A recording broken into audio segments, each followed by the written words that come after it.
Bienvenue dans le podcast Le chemin vers Dieu, l'unité retrouvée. Le podcast dans lequel je te partage le fruit de mes réflexions et de ce qui m'est transmis au fil du temps, afin que tu puisses aussi te nourrir, t'inspirer et évoluer grâce à ces réflexions.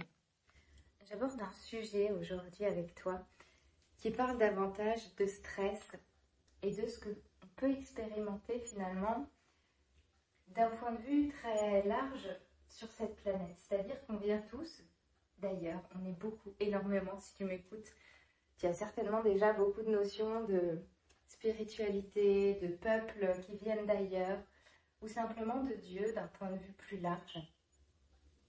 Et on est beaucoup en ça à venir, d'ailleurs, à venir de peuples qui sont plus évolués. Et quand on parle d'évolution, c'est toujours dans le sens de l'amour, où il y a plus d'amour, plus de compréhension, plus de compassion, plus de justesse, plus d'amour. Et donc en ça, quand on arrive ici, sur Terre, avec toutes les limitations, avec toutes ces lois humaines restrictives, avec toute cette façon de faire, on parle souvent de la société, ça peut être très difficile. Suivant ton âge, l'éducation aussi fait que c'était vraiment pas évident. Et donc, par rapport à tout ça, ça crée des chocs qui sont vraiment difficiles à encaisser. Et j'avais envie d'aborder un sujet aujourd'hui qui est celui de la déréalisation, parce que c'est quelque chose que j'ai vécu. Et à l'époque, il n'y avait pas encore toutes ces notions de spiritualité, toutes ces ressources qu'on trouve aujourd'hui. Et ce que j'avais trouvé finalement, c'était juste sur des forums où je m'étais rendu compte en tapant sur internet simplement comme mot-clé ce que je ressentais. J'avais pu poser des mots sur ce que je vivais.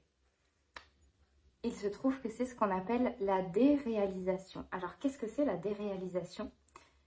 Je vais commencer comme à l'époque par les symptômes, c'est-à-dire tu peux avoir, en fait c'est suite à un stress intense, mais quand on dit un stress intense, ça peut être aussi bien un choc que un stress accumulé qui s'étale sur des jours, des semaines, des mois, et qui fait qu'au bout d'un moment, ton âme, ton esprit, ça va être trop dur à vivre pour toi, ce qui fait qu'il y a une partie de toi qui s'en va.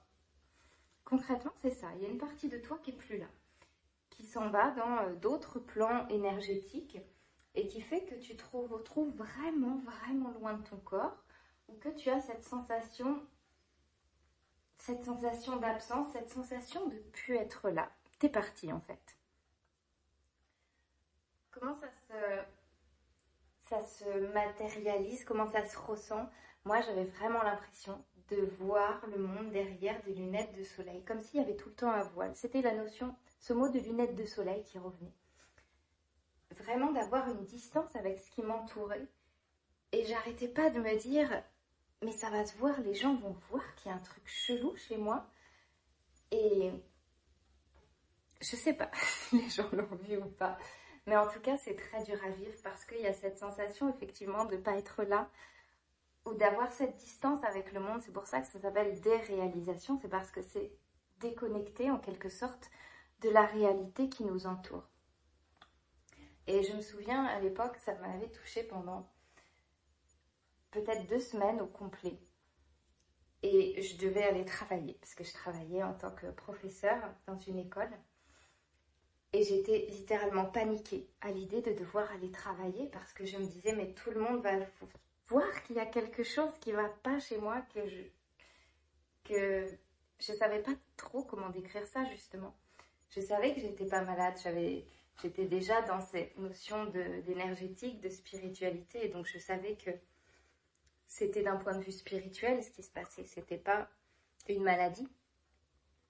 Mais c'est tellement fort à ressentir.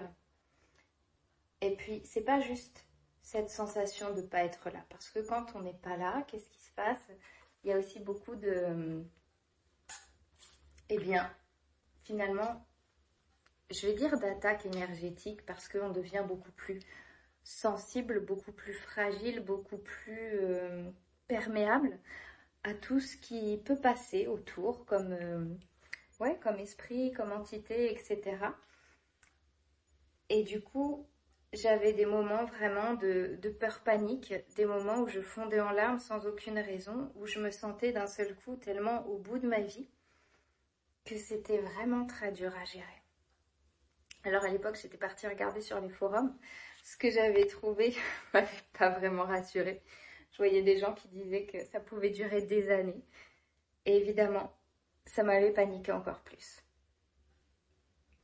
Ce qui est vraiment utile dans ces moments-là, c'est de comprendre déjà ce qui se passe. Ok, il y a un stress trop fort pour moi qui fait que je suis partie, tout simplement. C'était trop dur, donc je suis partie. Maintenant, il va falloir revenir. Sauf qu'il ne suffit pas de décider de revenir. Comme il ne suffit pas de décider qu'on s'en va, on ne fait pas exprès, quand ça nous arrive, bien sûr. Et donc, de la même manière, il ne suffit pas de vraiment vouloir revenir, parce que finalement, on est quand même toujours là et on subit ça aussi. Mais c'est nous-mêmes qui nous l'infligeons en quelque sorte. Donc, comprendre ce qui se passe. Et puis, revenir à soi, petit à petit. Ce qui m'a beaucoup aidé et ce que je trouve très utile pour revenir, c'est de se concentrer sur les petites choses. Parce que déjà, nous-mêmes, on n'est plus là, on n'arrive plus à comprendre ce qui se passe d'un point de vue global. On n'arrive plus à se concentrer, à réfléchir de manière claire. Donc, ce qui m'a vraiment aidé, c'est de me concentrer sur les toutes petites choses. Par exemple, d'aller dehors et de regarder une petite fleur et de voir la beauté de cette petite fleur.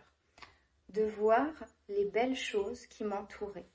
Mais les choses qui étaient petites, c'est-à-dire qui me demandaient finalement de la concentration à la fois et qui en même temps me demandaient de revenir à moi, de revenir en cet instant. Je me concentre vraiment et je reviens entièrement sur cette toute petite chose qui est devant moi et qui est belle. Et se concentrer sur des choses qui sont belles, qui nous apportent du bonheur, de la beauté, c'est important aussi parce qu'on est parti parce qu'il y avait du stress, de la souffrance. Et donc c'est avec de la joie, avec du bonheur, avec de la beauté qu'on réussit à revenir. Alors se concentrer sur les petites choses, ça m'a beaucoup aidé chaque jour. Ce qui m'a aussi aidé, c'est de me concentrer, justement, de me concentrer sur d'autres choses qui font que je ne pensais plus à « mince, je suis pas là, mince, qu'est-ce qui va m'arriver, mince, je me sens pas bien ». Voilà, vraiment, ce sur quoi tu te concentres s'amplifie. Donc plus tu te concentres sur les choses qui vont pas, plus ça s'amplifie. Au début, se concentrer sur des choses totalement hors sujet et différentes, ça aide parce qu'on pense plus à ce qui va pas. Moi, ce qui m'a aidé justement aussi, c'est de commencer des formations.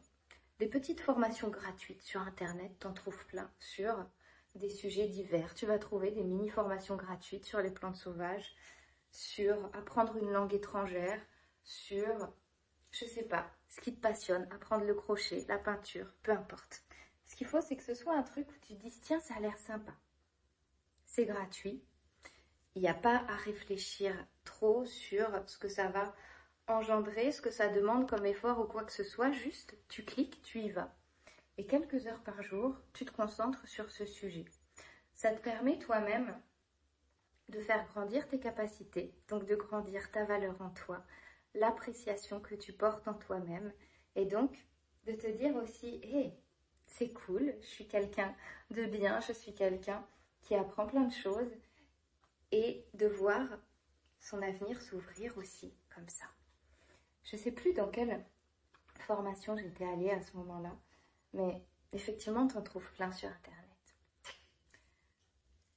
À ce moment-là aussi, ce qui m'a beaucoup aidée et que j'ai découvert, on m'a envoyé, je dis on, c'est vraiment mes guides qui m'ont envoyé un livre sur le yoga.